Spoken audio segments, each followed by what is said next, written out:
ये है Saint Laurent and लासिन का इंडस्ट्रियल एरिया और आज हम देखेंगे कनाडा का इंडस्ट्रियल एरिया जहाँ पे इंडियंस वर्क करते हैं।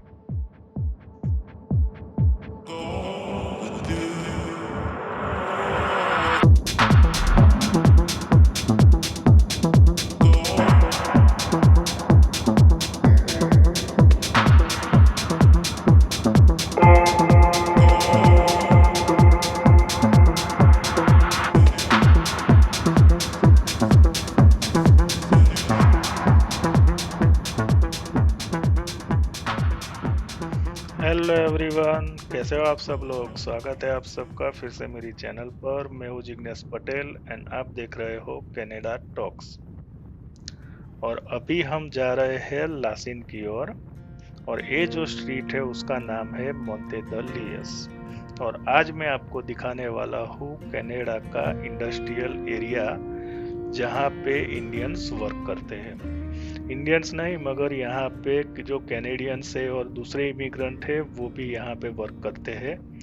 मगर ये आपको एक बेसिक आइडिया अभी दे रहा हूँ कि कनाडा का इंडस्ट्रियल एरिया कैसा दिखता है। क्योंकि जब हम इंडिया में होते हैं और वहाँ से जब हम कनाडा आ रहे होते हैं तो हमारे माइंड में वही होता है कि हम लोग डाउनटाउन में जॉब करेंगे, मगर ऐसा नहीं है। यहाँ पे जो लोग काम करते हैं वो ऐसे ही कोई इंडस्ट्रियल इलाके में वर्क करते हैं और हर एक एरिया में एक इंडस्ट्रियल एरिया ऐसा होता है और हर एक सिटी में होता है। और मगर हमारे माइंड में जो इम्प्रेशन होती है वो होती है कि हम लोग डाउनटाउन में जाके वर्क करेंगे, मगर डाउनटाउन में सभी को वर्क करने को नहीं मिलता है। वहाँ पे जो इंडस्ट्री है वो होती है फाइनेंस, आईटी, वो सब वहाँ पे होती है। तो उसके रिलेटेड जो जॉब होती है वो वहाँ पे होती है। मगर अगर आपकी टेक्निकल स्किल है और अगर आप एरोनॉटिकल इंजीनियर हो या फिर मैकेनिकल इंजीनियर हो या फिर इलेक्ट्रिकल इंजीनियर हो, कोई भी इंजीनियरिंग के रिलेटेड आपकी जॉब है, अगर आपका कंस्ट्रक्शन का काम है, अगर आप सिविल इंजीनियर हो, तो ज़्यादातर जो आपका वर्क प्लेस होगा वो ऐसा ही कोई इंडस्ट्रियल एरिया होगा। और यहाँ पे हर एक एरिया का जोनिंग परफेक्टली किया होता है। तो यहाँ पे रेसिडेंटल इलाका जो होता है वो डिफरेंट होता है और इंडस्ट्रियल एरिया होता है वो डिफरेंट होता है। दोनों मिक्सअप नहीं होते हैं। जहाँ पे इंडस्ट्रियल एरिया होता है वहाँ पे सारी इंडस्ट्री होती है और जहाँ पे रेसिडेंट एरिया होता है वहाँ पे रेसिडेंट एरिया होता है और जहाँ पे कॉमर्शियल सेक्शन होता है, कॉमर्शियल डिस्ट्रिक्ट बोलते हैं इसको, वहाँ पे जो भी शॉप्स एंड शॉपिंग मॉल और वो सब होता है। अगर हम पे की बात करें तो मैं आपको बता देता हूँ कि यहाँ पे जो ये इंडस्ट्री होती है वहाँ पे बहुत ज़्यादा होता है। मीन्स अगर आप वॉलमार्ट या फिर केएफसी या फिर सबवे या फिर टीम हॉर्टन या मैकडो ऐसी कोई भी जगह पे काम करते हो या फिर कोई शोरूम में एज ए सेल्स एग्जीक्यूटिव हो या फिर कोई भी शॉपिंग कॉम्प्लेक्स में वर्क करते हो, तो एज कंपेयर टू वहाँ की सैलरी यहाँ पे सैलरी उससे ज़्यादा मिलती है। अब अभी हम आ गए हैं गुड़फुड़ पे। तो अगर यहाँ पे आप मॉन्ट्रियल में हो तो आपको पता होगा कि गुड़फुड़ क्या है। गुड़फुड़ एक ऐसी कंपनी है जहाँ पे almost all Indian immigrant work करते हैं। यहाँ पे 70 to 80% स्टाफ इंडियंस का है। जो सामने येलो बिल्डिंग दिख रही है वो है गुड़फुड़ और इसका 70 to 80% स्टाफ यहाँ पे इंडियंस है। और जो भी यहाँ पे नए आते हैं ना उनको गुड़फुड़ के बारे में पता होता है, मॉन्ट्रियल में पर्टिकुलरली, क्योंकि यहाँ पे अगर आपको कोई भी जगह पे जॉब मिले या ना मिले मगर गुड़फुड़ में आपको जॉब मिल जाती है। और यहाँ पे ये जो है वो है लोरियल का वेयर हाउस। तो यहाँ पे जो भी इंडस्ट्री है वहाँ पे सभी के लिए कुछ ना कुछ वर्क होता ही है और यहाँ पे हर टाइम यहाँ पे जॉब इन डिमांड में रहती है। मीन्स कि अगर आपको कोई भी टाइम पे जॉब चाहिए तो ये ऐसे एरिया है कि जहाँ पे आपको कोई ना कोई इंडस्ट्री में आपको कोई ना कोई वर्क मिल ही जाएगा। अगर आपको कोई भी वर्क करना है उस केस की मैं बात कर रहा हूँ।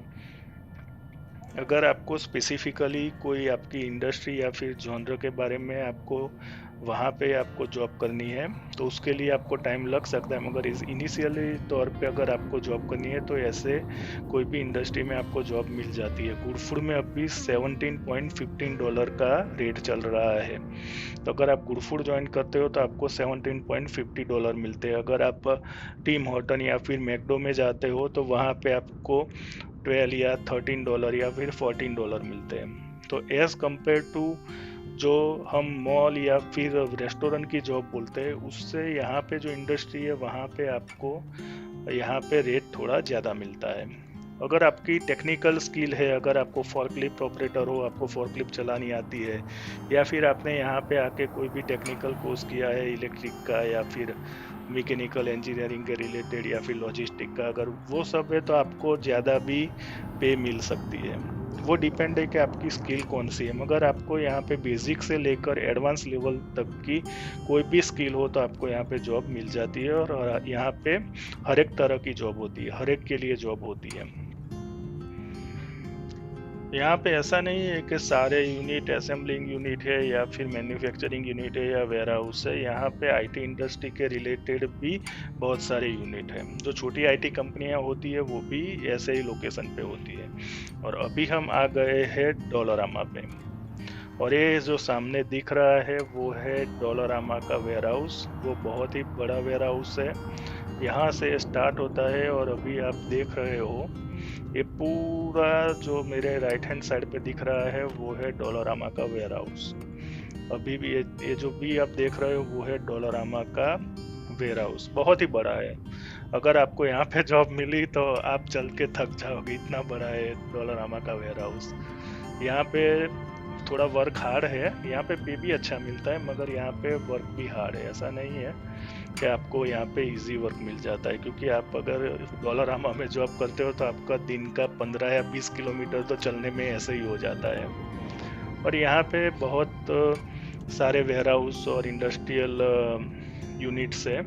अभी ये जो सामने दिख रहा है वो भी यार्ड है कोई कंपनी का, उसका नाम अमेजोन, या ये अमेजोन का है। ये अमेजोन का वेयर हाउस है, अभी हाल ही में नया नया ओपन हुआ है। पहले अमेजोन टोरंटो में ही था, मगर यहाँ पे उन्होंने दूसरा यूनिट खोला है जो मॉन्ट्रियल में है। और यहाँ पे अमेजोन में भी बहुत सारे इंडियंस वर्क करते हैं। और यहाँ पे है करीबन $16.50 के आसपास। अगर नाइट टाइम की अगर आपको जॉब है तो वहाँ पे आपको $1 ज़्यादा मिलता है।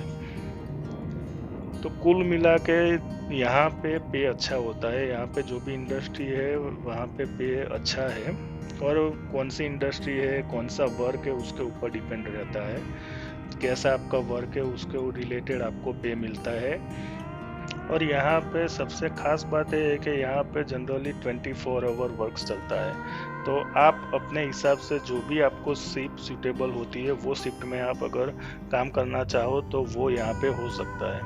क्योंकि कभी कभी क्या होता है कि फैमिली में अगर 2 लोग हैं और साथ में छोटा बच्चा है तो उनको टाइम का एडजस्टमेंट करना पड़ता है। तो अगर आप ऐसी कोई इंडस्ट्री में जॉब कर रहे हो तो आपको मॉर्निंग शिफ्ट या इवनिंग शिफ्ट या फिर नाइट शिफ्ट जो भी आपको सूटेबल है वो आप अपने अकॉर्डिंगली एडजस्ट कर सकते हो।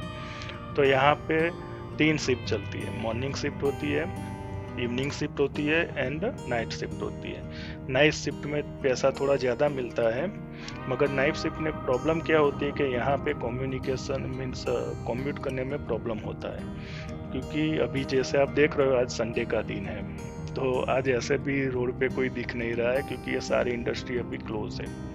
सैटरडे संडे जनरली यहाँ पे छुट्टियाँ होती है, कोई भी जगह पे यहाँ पे सैटरडे संडे वर्क नहीं होता है। तो सैटरडे संडे लगभग यहाँ पे जितने भी यूनिट है वो अभी बंद है, जिसके रीज़न से अभी आपको यहाँ पे कोई पब्लिक देखने को नहीं मिलेगी। मगर आप ऐसा समझ लो कि यहाँ पे आपको नॉर्मल जो वर्क डे होते हैं उसके अंदर यहाँ पे ट्रांसपोर्टेशन में कोई प्रॉब्लम नहीं होती है। यहाँ पे सभी ट्रांसपोर्ट की फैसिलिटी अवेलेबल है, यहाँ पे बस भी आती है, तो ऐसा कोई इश्यू नहीं होता है। ये जो बस दिख रहा है वो सब बस स्टेशन और वो सब भी आपको देखने को मिलेगा। मगर सैटरडे संडे को यहाँ पे या फिर नाइट में यहाँ पे थोड़ा ट्रांसपोर्टेशन का प्रॉब्लम रहता है।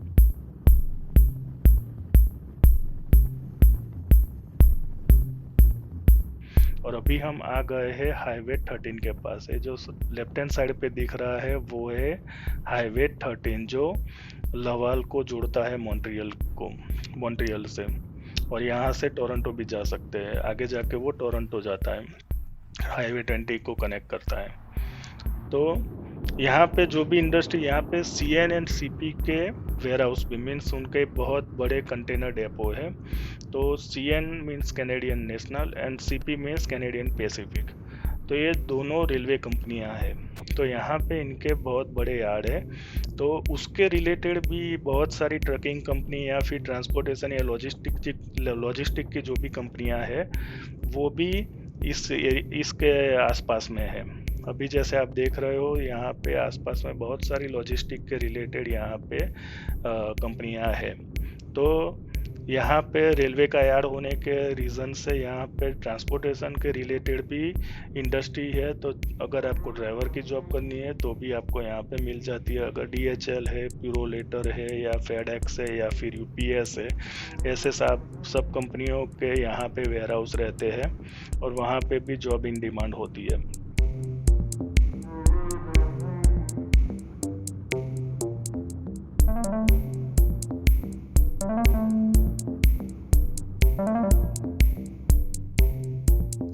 तो अभी हम आ गए हैं कोका कोला के वेयर हाउस के पास। और ये जो आपको लेफ्ट हैंड साइड पे दिख रहा है वो है कोका कोला कंपनी का मैन्युफैक्चरिंग यूनिट, और यहाँ पे कोका कोला का प्रोडक्शन होता है।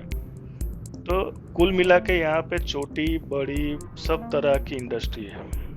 अगर हम इंडिया के इंडस्ट्री की बात करें, इंडस्ट्रियल एरिया की बात करें एज कम्पेयर टू कनाडा का इंडस्ट्रियल एरिया, तो यहाँ पे जो भी इंडस्ट्रियल एरिया है वहाँ पे आपको छोटी बड़ी हर एक तरह की इंडस्ट्री साथ में देखने को मिलेगी।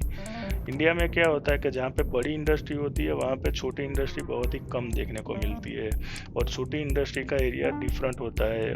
मगर यहाँ पे जो इंडस्ट्री छोटी हो या बड़ी हो, वो सारी इंडस्ट्री यहाँ पे इंडस्ट्रियल एरिया में आपको देखने को मिलेगी।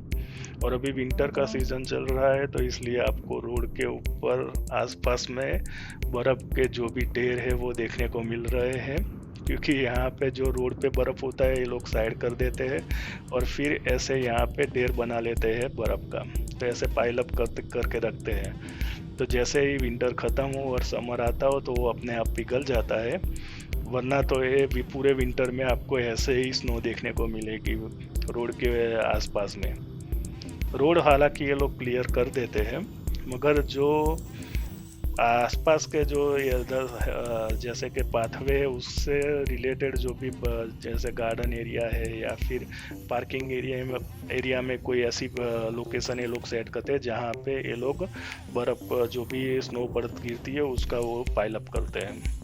जो भी दूसरे जगह पे स्नो गिरी होती है वो सब इकट्ठा करके वो लोग वहाँ पे पाइल अप कर देते हैं ताकि कम्यूट करने में आसानी हो। तो ये था मॉन्ट्रियल का सेंट लॉरेंट एंड लासिन का इंडस्ट्रियल इलाका। ऐसा मॉन्ट्रियल के हर एक एरिया में कोई ना कोई इंडस्ट्रियल एरिया है। ऐसा नहीं है कि ये खाली सेंट लॉरेंट और लासिन में। अगर सेंट लॉरेंट की बात करें तो सेंट लॉरेंट का भी बहुत बड़ा इंडस्ट्रियल एरिया है। ये खाली एक पोर्शन है जो मैं अभी आपको दिखा रहा हूँ। तो आशा रखता हूँ कि ये वीडियो आपको पसंद आई होगी। और अभी आ गया है टिम हॉर्टन, तो मैं जाता हूँ टिम हॉर्टन में कॉफ़ी लेने के लिए। अब फिर मिलेंगे नई वीडियो में नए टॉपिक के साथ। तब तक के लिए आप सभी को जय हिंद, वंदे मातरम। आपका दिन शुभ रहे एंड हाँ, टेक केयर।